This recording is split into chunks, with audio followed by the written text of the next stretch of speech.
Maluto muna kita guys for today's video. Halos dahil na kita nakakaluto na nagbi-video. So yun na nga na ini.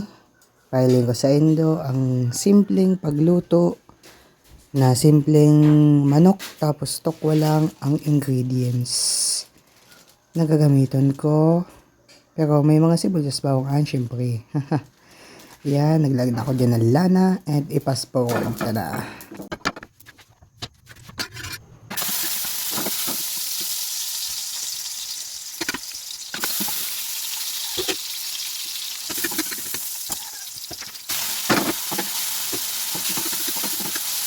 And guys, maliit kitang pasikat digdi sa paggisa-gisa ta.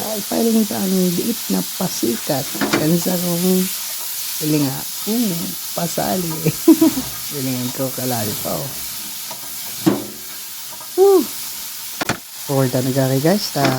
Alawin ang video mo. Sandali ito. Tapos, yan. Binisagisa ko pa dyan. Ang lilinok. Yan. Lang. Pag masakang pagluto ko, simple lang. Yung masyadong ingredients yan linagaw ko lang yan na manok and tofu, tokwa.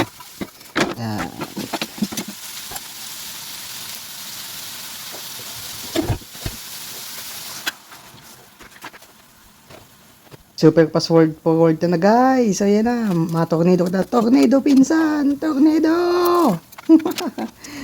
Imbis lamang madali ang video. Yan, so linokdoan ko na pero ang several minutes is malamoy na siya linawang suka. And yan, tornado lang insan, asukar. Yan, so madali na nandyan tanaan para kasi ano pag makakaon na tara.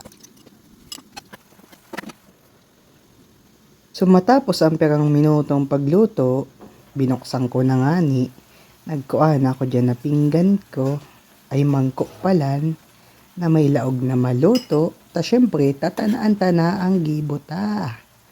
Iyan, panalig, papiling pa sa camera. Ano daw ang lasa kayan? So, kung gusto nindo guys makatipid man, ayan ang simpleng resiping gibuhon nindo. Na patok at sabihin ko sa indong masisiraman ang mga aki nindo. Yan.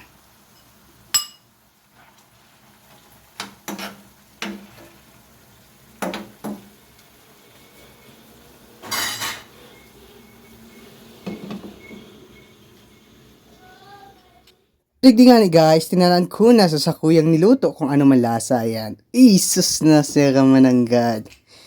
Panalo na naman kay Master. Isus. Kaduwang hungit pa. So there you have it guys. Aprobado sa luto. Thank you.